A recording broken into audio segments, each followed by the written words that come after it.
ரோஹிணிக்கு பேய் பிடிச்சிருக்குன்னு நினைச்சு மனோஜ் ஒரு சாமியாரை வச்சு ரோஹிணி வந்து அடிச்சு ஹர்ட் பண்றாங்க. அங்க முத்துவோட காரை வந்து டிராஃபிக் போலீஸ் வந்து சீஸ் பண்ணிடுறாங்க. முத்துக்காக மீனா வந்து என்ன டிசிஷன் எடுக்க போறாங்க, ரோஹிணிக்கு என்ன ஆச்சு அப்படின்றத நம்ம பார்க்கலாம். அரேபியன் நானி சேனல்ல போடுற வீடியோவை நீங்க இப்பதான் ஃபர்ஸ்ட் டைமா பாக்குறீங்க, சேனலுக்கு மறக்காம சப்ஸ்கிரைப் பண்ணி சப்போர்ட் பண்ணுங்க. ரோஹிணிக்கு எப்ப பாரு இந்த மாதிரி ப்ராப்ளம் வந்துட்டே தான் இருக்கும். அவங்கள பத்தின உண்மை எல்லாமே எப்பதான் வந்து ஃபேமிலிக்கு வந்து தெரிய வரும் அப்படின்னு நம்ம எக்ஸ்பெக்ட் பண்ணிட்டு இருந்தோம். பட் எகெயின் அண்ட் எகெயின் ஏமாந்துட்டு தான் இருக்கும்.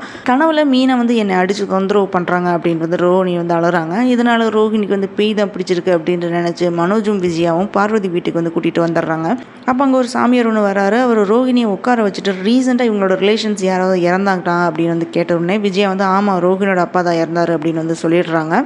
உடனே சாமியார் என்ன சொல்றாருன்னு பார்த்தீங்கன்னா, அவரோட ஆத்மா தான் இந்த பொண்ணுக்குள்ளே இருக்குது அப்படின்னு வந்து சொல்லிடுறாரு. அதை கேட்டதும் இவன் சரியான போலி சாமியாராக இருப்பான் போல அப்படின்னு ரோஹிணி மனசுக்குள்ள நினைக்கிறாங்க.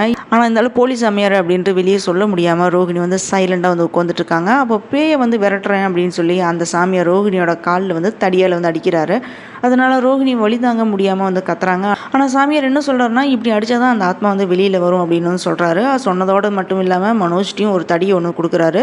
கொடுத்துட்டு ரோஹிணியை வந்து டெய்லி அடிக்கணும் அப்படின்னு வந்து சொல்லிடுறாரு அந்த சாமியார். ரோஹிணி வந்து வழி தாங்க முடியாமல் ரூமுக்குள்ளே போய் அழுதுட்டு இருக்காங்க. இங்கே இந்த மாதிரி கூத்து ஒன்று போயிட்டு இருக்குது. அங்கே வந்து முத்துவோட கார் வந்து சவாரிக்கு வந்த பர்சன் வந்து என்ன சொல்கிறாருன்னு பார்த்தீங்கன்னா, என்னோட அப்பா வந்து இறந்துட்டாரு, கரெக்ட் டைமுக்கு வந்து நான் ட்ரெயினை பிடிக்கலன்னா அவரோட முகத்தை கூட நான் பார்க்க முடியாது அப்படின்னு வந்து சொன்ன உடனே எப்படியாவது வந்து ட்ரெயினை பிடிச்சிடலாம் அப்படின்ட்டு முத்து வந்து காரை வந்து வேகமாக ஓட்டிட்டு போகிறான். அப்போ ஆல்ரெடி முத்துட்டு வந்து ப்ராப்ளம் பண்ணனா டிராஃபிக் போலீஸ் வந்து காரை வந்து ஸ்டாப் பண்ண சொல்கிறாரு. பட் முத்து நிற்காம போனனால அந்த காரை வந்து டிராஃபிக் போலீஸும் வந்து ஃபாலோ பண்ணுறாரு. முத்து ஸ்பீடாக போனனால காரை பிடிச்சி காரோட சாவி வந்து எடுத்தது மட்டும் இல்லாமல் அந்த காரையும் வந்து டிராஃபிக் போலீஸ் வந்து எடுத்துகிட்டு போயிடுறாரு. இதனால முத்து வந்து கோவமாக வந்து வீட்டுக்கு வரான். அங்கே மீனாட்ட நடந்த விஷயத்த சொன்ன உடனே நீங்கள் நோ என்ட்ரியில் போனது தப்பு தான் அப்படின்னு வந்து மீனா சொல்கிறாங்க. இதனால முத்து வந்து கோவப்பட்டு மீனா வந்து திட்டிடுறான்.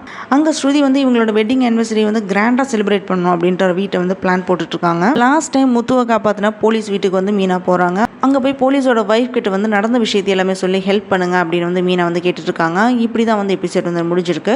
இந்த டைமும் இந்த போலீஸ் வந்து ஹெல்ப் பண்ணுவாரா, இல்லை டிராஃபிக் போலீஸ் சொன்ன மாதிரி முத்து வந்து பழிவாங்க போறாரா அப்படின்றத நம்ம வெயிட் பண்ணி தான் நம்ம பார்க்குறோம். இந்த வீடியோ பற்றின உங்களோட கருத்துக்களை வந்து கமெண்ட் பண்ணுங்க. இந்த வீடியோ பிடிச்சிருந்தனா லைக் பண்ணுங்க, ஷேர் பண்ணுங்க. அரேபியன் நானி சேனலுக்கு சப்ஸ்கிரைப் பண்ணி சப்போர்ட் பண்ணுங்க.